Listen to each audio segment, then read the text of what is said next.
Oh, still sick, but still going after it. Today is Monday, February 19th. We're in chapter 7 of The Art of War, verse 18. In raiding and plundering, be like fire, in immovability, like a mountain. 19. Let your plans be dark and impenetrable as night, and when you move, fall like a thunderbolt. Okay.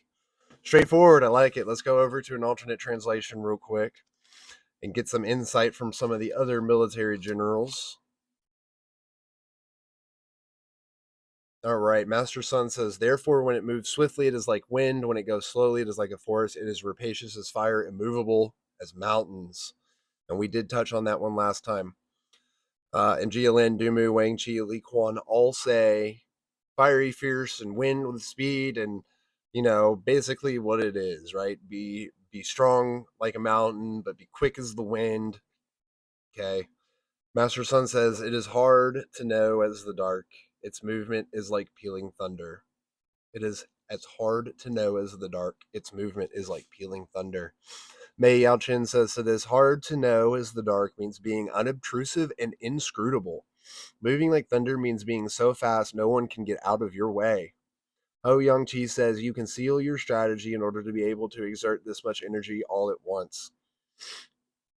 Okay, so I like both of those. They remind me actually of a video game I really like called Mass Effect.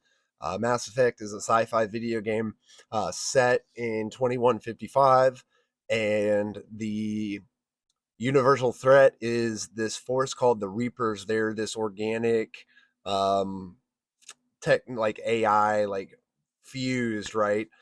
Synthetic organic fusion of like from centuries and centuries and millennia past, and they've been through this cycle over and over and over again where they like allow humanity to build up, and then all of the other species of the galaxy as well, and they've like put in certain technological advancements that they would find along the way to help propel them further into the galaxy and the universe that they've created, that they not necessarily that they've created, but and then they come in at a certain time. There's like this big long cycle that spans like a very long time, enough for interplanetary species several places in the galaxy to build up, and they come in and they hit us hard and they hit us fast, and they harvest all over the organic life to fuel their synthetic organic combination, etc. So it's very interesting that um, you know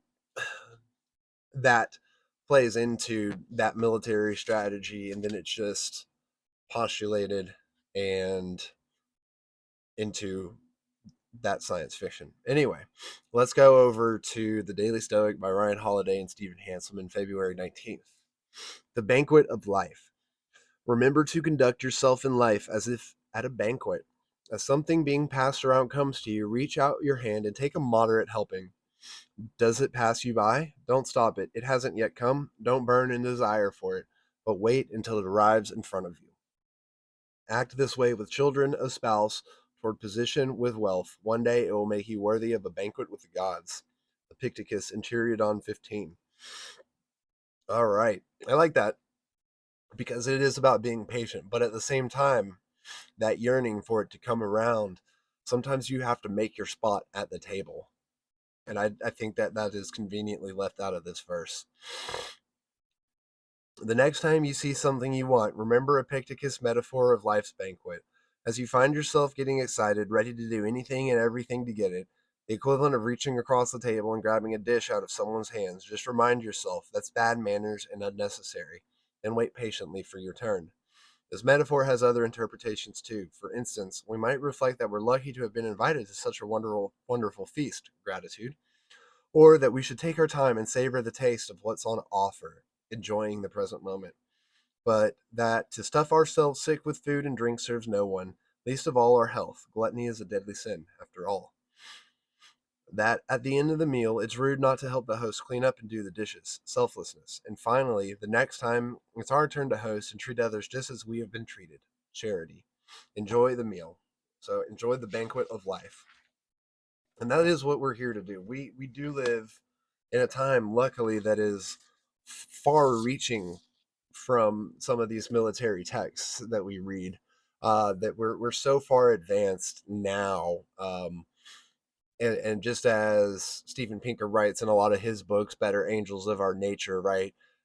Overall, society has gotten more peaceful. It's hard to believe that sometimes if you watch the news every day, but on a grand scale, there's not as much torturing going on. There's not as much warfare going on. Today certainly doesn't feel like that, but the atrocities of war, right? The numbers of losses of war are far, far lower thanks to these utopian like technological advances we have.